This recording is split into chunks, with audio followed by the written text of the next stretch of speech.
نحمده ونصلي ونسلم على رسوله الكريم أما بعد فأعوذ بالله من الشيطان الرجيم بسم الله الرحمن الرحيم وَإِذْ أَخَذْنَا مِيثَاقَ بَنِي إِسْرَائِيلَ لَا تَعْبُدُونَ إِلَّا اللَّهَ وَبِالْوَالِدَيْنِ إِحْسَانًا وَذِي الْقُرْبَى وَالْيَتَامَى وَالْمَسَاكِينِ وَقُولُوا لِلنَّاسِ حُسْنًا وَأَقِيمُوا الصَّلَاةَ وَآتُوا الزَّكَاةَ صدق اللہ العظیم وبلغنا رسولہ النبی الکریم۔ دوستان ذی وقار، بزرگان دین، نوجوانان اسلام، بالخصوص بانی محفل برادرم محترم المقام محمد ساجد علی صاحب اور ان کے جملہ برادران، سٹیج پر تشریف فرما ثناخان رسول، علماء ذیشان، اللہ رب العزت ہم سب کا چلانا حاضری پیش کرنا اپنی بارگاہ میں قبول و منظور فرمائے۔ مجھ سے قبل علامہ محمد اسامہ اویسی صاحب نے بہترین خطاب کیا۔ اللہ پاک ان کے علم و عمل میں، سوز و گداز میں اور انداز میں مزید برکتیں عطا فرمائے، اور آپ اہلیان علاقہ ان سے محبت کرتے ہیں۔ ان کے والد بزرگوار کی خدمات کو مد نظر رکھتے ہوئے اللہ پاک آپ کو بھی اجر عظیم نصیب فرمائے اور اپنی جناب سے ہمیشہ والی نعمتیں اور سعادتیں عطا فرمائے۔ دوستو، آقا کریم علیہ السلام کے میلاد پاک کی محفل کے اندر حاضری پیش کرنے والوں، جس طرح بتایا گیا ہے کہ والد اور والدہ کی شان بیان کرنی ہے، تو یہ ساری عظمتیں حضور کے در سے ملی ہیں۔ جب حضور نے زمین پر قدم نہیں رکھا تھا، والد کا کوئی وقار نہیں تھا، ماں کی عظمت کو کوئی نہیں جانتا تھا۔ بیٹی رحمت ہے، یہ میرے آقا نے بتایا ہے۔ ماں کے قدموں کے نیچے جنت ہے، یہ میرے مصطفیٰ نے بتایا ہے۔ اور باپ جنت کا درمیانی دروازہ ہے، یہ اللہ کے پیارے حبیب علیہ السلام نے ہمیں سبق دیا ہے۔ تو آقا کریم علیہ السلام کے غلاموں، حضور کے عاشقوں، آقا کریم علیہ السلام کی غلامی کے اندر جو لوگ آ جاتے ہیں، پھر انہیں یہ شان مل جاتی ہے، یہ مقام ملتا ہے۔ لیکن جو حضور سے محبت کرتے ہیں، میرے آقا نے فرمایا لا یؤمن احدکم حتی اکون احب الیہ من والدہ وولدہ والناس اجمعین۔ میرے آقا نے بیٹی کو رحمت فرمایا ہے اور ماں کے قدموں کے نیچے جنت کو رکھ دیا ہے اور باپ کو جنت کا دروازہ بنا دیا۔ اس میرے آقا نے ارشاد فرمایا، ہاں تم اپنی بیٹی سے بھی محبت کرو، اپنی اولاد پر بھی شفقت کرو، اور اپنی ماں کا بھی احترام کرو، اپنے والد کی بھی قدر کرو۔ لیکن جب میری محبت کی بات آئے، میری عظمت کی بات آئے، یہ ساری محبتیں، یہ سارے رشتے ہیج ہیں، نسبت غلامی محمد کا رشتہ بالا ہے۔ تو میرے آقا نے ارشاد فرمایا، ہاں یقیناً یہ سارے لوگ صاحب عظمت ہیں، صاحب شان ہیں، ان کی شان کو میں نے بیان کیا ہے، ان کے مقام کو میں نے بتایا ہے۔ لیکن جس مقام پر جب کسی وقت میری عظمت کی بات آئے، میری شان کی بات آئے، تو یہ ساری شانیں، یہ ساری عظمتیں ہیچ ہو جاتی ہیں۔ میری عظمت اور میری محبت جو ہے ان سب سے بالا اور بلند ہو جایا کرتی ہے۔ سبحان اللہ، یا رسول اللہ،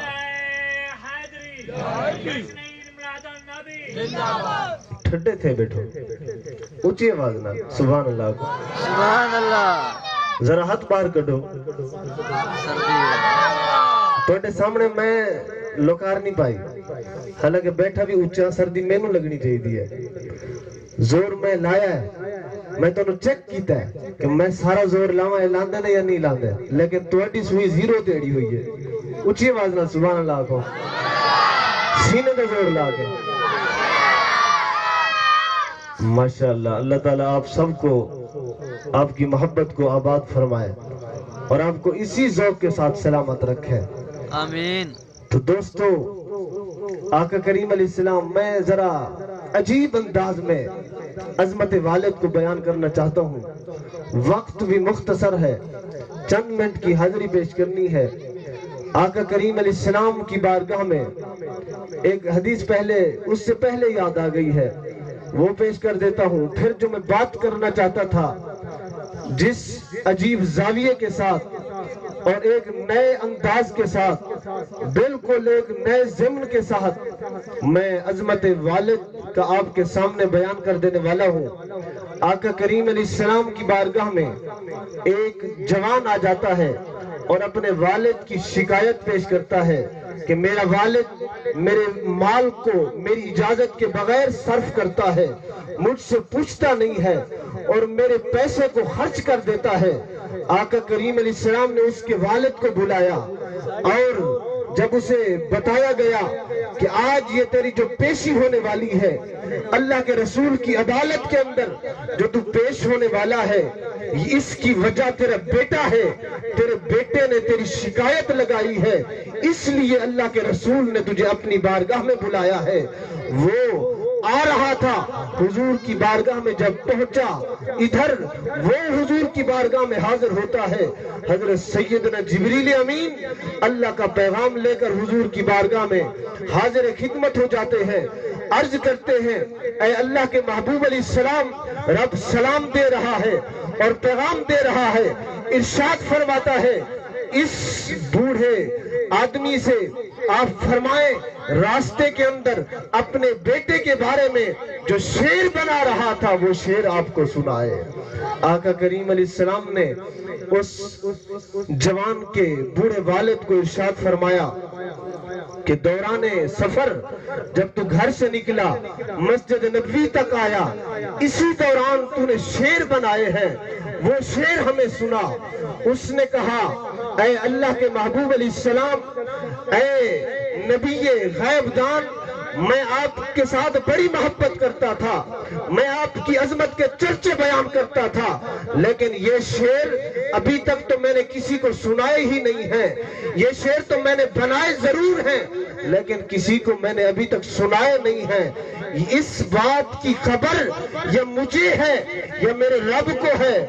آپ کو اس بات کی خبر ہو گئی ہے، میرے دل کے اندر آپ کی محبت کا اضافہ ہو گیا ہے. اونچی آواز کے ساتھ کہہ دیں. تو اس نے عرض کیا، اے اللہ کے محبوب علیہ السلام، میں گھر سے روانہ ہوا، مجھے بتایا گیا آج کی یہ جو پیشی ہے یہ تمہارے بیٹے کی وجہ سے ہے. میرا دل دکھ گیا اور پارا پارا ہو گیا اور میں چل بھی رہا تھا اور یہ شعر بھی بنا رہا تھا، جن کا خلاصہ یہ ہے کہ میرا بیٹا جو ہے یہ تو ایک درخت کی مانند بھی نہ بن سکا، یہ تو ایک درخت جیسا بھی نہ ہو سکا، کیونکہ انسان ایک پودا لگاتا ہے، اس کی پرورش کرتا ہے، اسے پالتا ہے، اس کی دیکھ بھال کرتا ہے، پانی لگاتا ہے، اسے درندوں سے بچاتا ہے اور اسے گملے کے اندر محفوظ رکھتا ہے تو اسے جوان کر دیتا ہے. وہ جب پودا درخت کی شکل اختیار کر لیتا ہے تو وہ دو کام آتا ہے، یا تو پھر اسے کاٹ کر اس کا بالن بنا دیا جاتا ہے یا پھر اس کی چھاؤں میں بیٹھ کر سکون اور راحت حاصل کی جاتی ہے. اللہ اکبر. عرض کی، اے اللہ کے محبوب علیہ السلام، میں اپنے بیٹے کے بارے میں یہ شعر بنا رہا تھا کہ میرا بیٹا جو ہے یہ تو ایک درخت کی مانند بھی نہیں ہو سکا ہے، درخت جیسا بھی نہ بن سکا کہ درخت کو جب بندہ جوان کرتا ہے تو اس سے دو فائدے حاصل کرتا ہے، یا اس سے بالن حاصل کرتا ہے یا اس سے سایہ حاصل کرتا ہے.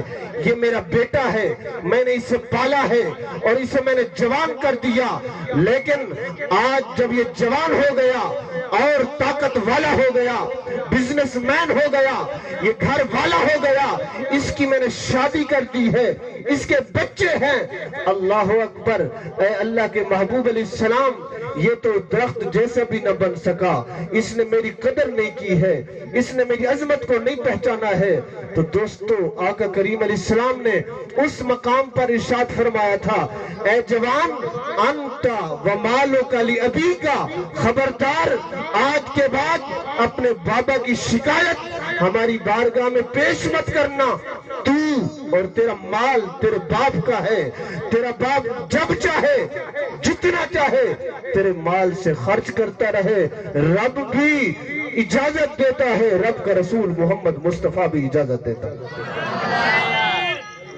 نعرہ رسالت، ہتھا کو چاہ کے نعرہ رسالت، نعرہ خلافت، نعرہ حیدری، میلاد مصطفیٰ زندہ آباد۔ بندہ بہت دور تو ہے، جتوئی مسجد مشہور ہے، اس مسجد ہمسایہ ہے۔ ایک مہینے تو تواڈی 23 علی کالونی دے وچ قیام پذیر ہے، میرے نال رات دن محفل میلاد دے اندر نعت خان ہے، بہترین قاری ہے، انہیں اپنا پورا زور لایا ہے، تسی بھی اپنا پورا زور لایا ہے کہ زور نہیں لانا۔ اونچی آواز نال سبحان اللہ کو ہاتھ کھڑا کرو، ہاں جڑے جڑے تھک گئے نے۔ آقا کریم علیہ السلام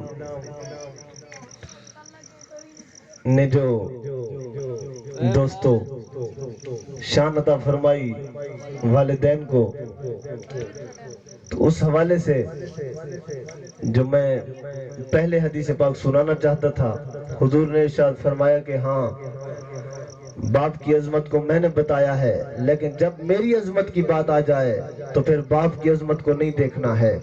قل ان کان آباؤکم ابناؤکم ازواجکم، اسی آیے کریمہ کے اندر سورہ توبہ ہے، اس کے اندر بتایا گیا ہے جب تک تم اپنے ماں باپ سے، اپنی اولاد سے، اپنی بیوی سے، اپنے رشتہ داروں سے، اپنے خاندان سے بڑھ کر میرے محبوب سے زیادہ پیار نہیں کرو گے، تم صاحب ایمان کبھی نہیں ہو سکتے ہو۔ آقا کریم علیہ السلام نے اعلان نبوت کیا، حضرت سیدنا ابو بکر صدیق رضی اللہ تعالیٰ عنہ حضور کی بارگاہ میں گئے اور حضور کا کلمہ پڑھا، مشرف با اسلام ہو گئے، اونچی آواز کے ساتھ۔ گھر گئے، باپ کا نام ہے ابو قحافہ، انہوں نے ابھی تک کلمہ نہیں پڑھا، اسلام قبول نہیں کیا۔ باپ نے کہا، ابو بکر میرے بیٹے، کیا تم نے کلمہ پڑھ لیا ہے؟ تم نے اسلام قبول کر لیا ہے، ایک نئے دین کو قبول کیا؟ ہاں، نعرہ لگائے تھے، نعرہ رسالت، نعرہ تحقیق، نعرہ حیدری، جشن عید میلاد النبی، علماء حق اہل سنت، علماء حق اہل سنت، نعرہ تکبیر، نعرہ رسالت، نعرہ تحقیق، نعرہ حیدری، جشن عید میلاد النبی، علماء حق اہل سنت۔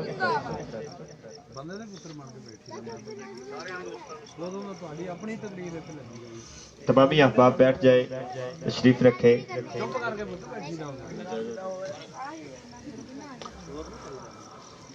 ماشاءاللہ دوستو، اپنے ذوق کو، اپنی محبت کو برقرار رکھیں۔ حضرت والا شان تشریف لا چکے ہیں، بس بہت جلد آپ کا خطاب شروع ہونے والا ہے۔ نعرہ آپ نے صحیح طریقے سے نہیں لگایا ہے، حضرت کا صحیح طریقے سے استقبال کریں۔ نقیب صاحب کوئی نہیں، نعرہ لگائیں زور سے، پتہ چلے۔ نعرہ تکبیر، حضرت صاحب فرما رہے ہیں کہ آپ نے استقبال نہیں کیا، استقبال دونوں ہاتھ اٹھا کے کیا جاتا ہے۔ نعرہ تکبیر، نعرہ رسالت، نعرہ تحقیق، نعرہ حیدری، جشن عید میلاد النبی، علماء حق اہل سنت۔ باپ شکریہ جی جزاک اللہ. باپ کا نام ہے ابو قحافہ. باپ نے ابھی تک کلمہ نہیں پڑھا, اسلام قبول نہیں کیا. باپ آگے بڑھا. باپ نے آگے بڑھ کر کیا کیا؟ حضور کو گالی دی. ان ابا قحافہ سب النبی صلی اللہ علیہ وسلم. ابو قحافہ آگے بڑھ کر, یہ ابو بکر صدیق کے والد ہیں, آگے بڑھ کر حضور کی بے ادبی کرتے ہیں, حضور کو گالی دیتے ہیں, حضور کی گستاخی کرتے ہیں, کیونکہ ابھی تک حضور کا کلمہ نہیں پڑھا ہے, اسلام قبول نہیں کیا ہے. اللہ اکبر. آج کا اگر کوئی مولوی ہوتا, آج کا اگر کوئی مسلمان ہوتا تو وہ حضور کی بارگاہ میں چلا جاتا, جا کر فیصلہ کروا لیتا, عرض کرتا اے اللہ کے محبوب علیہ السلام, ایک طرف میرے والد ہیں اور ایک طرف آپ کی ذات ہے. میرے والد نے آپ کے ساتھ یہ معاملہ کیا, میرے لیے کیا حکم ہے؟ لیکن نہیں, جو حضور کے عاشق ہوتے ہیں, جن کے دل کے اندر حضور کی محبت آ جاتی ہے, پھر ان کا مقام کیا بن جاتا ہے. حضرت سیدنا صدیق اکبر آگے بڑھے. فَسَكَّهُ ابو بکر فَسَكَّتًا. ابو بکر صدیق نے اپنے باپ کے چہرے پر زور سے تھپڑ مارا. باپ کی عمر 70 سال. 70 سال کا بوڑھا والد زمین پر گر جاتا ہے اور چہرے سے خون کی لاٹ جاری ہو جاتی ہے. اپنے باپ کو اسی حال میں چھوڑ کر بارگاہ رسالت میں چلے جاتے ہیں. وَذَكَرَ لَهُ ذَلِكَ. جا کر سارا قصہ سنا دیتے ہیں. میرے آقا نے فرمایا, ابو بکر کیا تو نے میرے لیے اپنے باپ کو مارا؟ ہاں سائیں, آپ کی خاطر باپ کو مار آیا ہوں. فرمایا اوفعلتہ ہوں؟ جی ہاں یا رسول اللہ. میرے آقا نے منع کیا. اس وقت حضرت سیدنا صدیق اکبر, عاشق اکبر, عاشق صادق, یار غار نے کیا خوب عرض کیا. عرض کی والذی بعثک بالحق نبیا لو کان السیف قریبا منی لقتلتہ. اے اللہ کے محبوب علیہ السلام, اس وقت اگر میرے ہاتھ میں تلوار ہوتی, دنیا دیکھتی, صدیق اپنے باپ کا سر تن سے جدا کر دیتا. میرے مصطفیٰ, اس کا میرا رشتہ باپ اور بیٹے کا ہے. ایسے کروڑوں خون کے رشتے میرے مصطفیٰ تیرے قدموں پہ قربان کر دو. میرے فرید نے قلم اٹھایا, فرمایا کہ میرا دین بھی تو, ایمان بھی تو, میرا قبلہ کعبہ, مسجد, منبر, مصحف تے قرآن بھی تو. جو یار فرید قبول کرے, سردار بھی تو, سلطان بھی تو. اجے تقریر میں کرنی ہے, تسی چپ کر گئے. اونچی آواز نال بولو سبحان اللہ. سینے تے زور لاؤ. او کم تو نہیں ہویا کہ احمد پور سما سٹا جی گھر دے پیر تے چول دے بیٹا, ایویں نہ کرو. سبحان اللہ تے بولو کم از کم.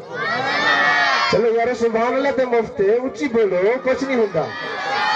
آقا کریم علیہ السلام نے یقیناً والدین کی عظمت کو بیان کیا, لیکن جب حضور کی عظمت کی بات آتی ہے تو یہ ساری عظمتیں پیچھے رہ جاتی ہیں. حضور کی عظمت جو ہے وہ بلند و بالا ہو جاتی ہے. اسی ضمن میں ایک اور حدیث پیش کرنے کے بعد اپنی بات کو مکمل کر دینے والا ہوں.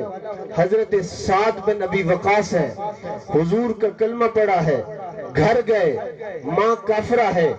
ماں نے کہا میرے بیٹے کیا حضور کا کلمہ پڑھائے ہو؟ جی ہاں امی جان, میں حضور کی غلامی اور حضور کا عاشق بنایا ہوں اور حضور کی غلامی کو اختیار کر آیا ہوں. ماں نے کہا میرے بیٹے پھر مجھ سے سودا کرنا ہوگا, یا حضور کو چھوڑنا ہوگا, یا مجھے چھوڑنا ہوگا, یا حضور کو قبول کرنا ہوگا, یا مجھے قبول کرنا ہوگا. اگر تو نے دین اسلام کو نہ چھوڑا, اگر تو نے حضور کو نہ چھوڑا, اگر تو نے کلمہ نہ چھوڑا, تیری ماں جیتے جی مر جائے گی, میں کچھ نہیں کھاؤں گی. کچھ نہیں پیوں گی اور سائے میں بھی نہیں بیٹھوں گی، دھوپ پر بیٹھی رہوں گی یہاں تک کہ مر جاؤں گی، یا پھر تو دین اسلام کو چھوڑ دے گا۔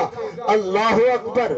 میرے حضور کے سچے عاشق حضرت سعد نے، حضور کے سچے عاشق حضرت سعد نے اپنی ماں کو کیا خوب جواب دیا، کہنے لگے امی جان، آپ کی خاموشی کو دیکھ کر مجھے تقریر بھول رہی ہے، اونچی آواز کے ساتھ۔ حضور کے سچے عاشق حضرت سعد نے عرض کیا امی جان، یہ تو آپ کی ایک جان ہے، اگر اللہ پاک آپ کو 1000 جان عطا فرمائے، ایک مرتبہ مار دے پھر زندہ کرے، پھر مار دے پھر زندہ کرے، پھر مار دے پھر زندہ کرے، 1000 مرتبہ خدا تجھے مار دے اور 1000 مرتبہ خدا تجھے زندہ کرے، تو ہر بار مجھ سے یہی کہتی رہے، عاشق رسول کا ایک ہی جواب ہوگا، امی جان تجھ جیسی کروڑوں ماؤں کو تو چھوڑ سکتا ہوں مگر محمد کے در کی نوکری کو کبھی نہیں چھوڑ سکتا ہوں۔ میرا دین بھی تو، ایمان بھی تو، میرا قبلہ کعبہ، مسجد منبر، مصحف قرآن بھی تو، جو یار فرید قبول کرے، سرکار بھی تو، سلطان بھی تو، حقیقت محمد دی پا کوئی نہیں سکدا، اتھاں چپ دی جاہے علا کوئی نہیں سکدا، وہ حقیقت طریقت شریعت دے قصے سوا معرفت دے دسا کوئی نہیں سکدا، اتھاں خود عبد سلویں دے اتھاں حق نال ملویں دے، ساجد بھائی توجہ ہے، اتھاں خود عبد سلویں دے اتھاں حق نال ملویں دے، وہ دماغاں کو چکر دیں دے، ہے الٹی چال کیا پوچھ دی، عبودیت کو رنگ لائس، الوہیت کو چمکائس، تے ہر شان ٹھمکائس، اندے عدلال کیا پوچھ دی، ہے دل ازلو کے دیوانی، شراب حب بستانی، تے محمد یار وچ فانی، کرم دی بھال جے بھالے، ہزاراں درد ہر ٹالے، وہ مٹھے چند دی واہ چالے، کرم دی بھال کیا پوچھ دی۔ اللہ رب العزت کی بارگاہ میں دعا ہے اللہ پاک ہم سب کی حاضری قبول فرمائے، اور محترم بھائی محمد ساجد بھائی صاحب کا یہ انعقاد کرنا اپنی بارگاہ کے اندر قبول اور منظور فرمائے، آمین، وما علینا الا البلاغ المبین۔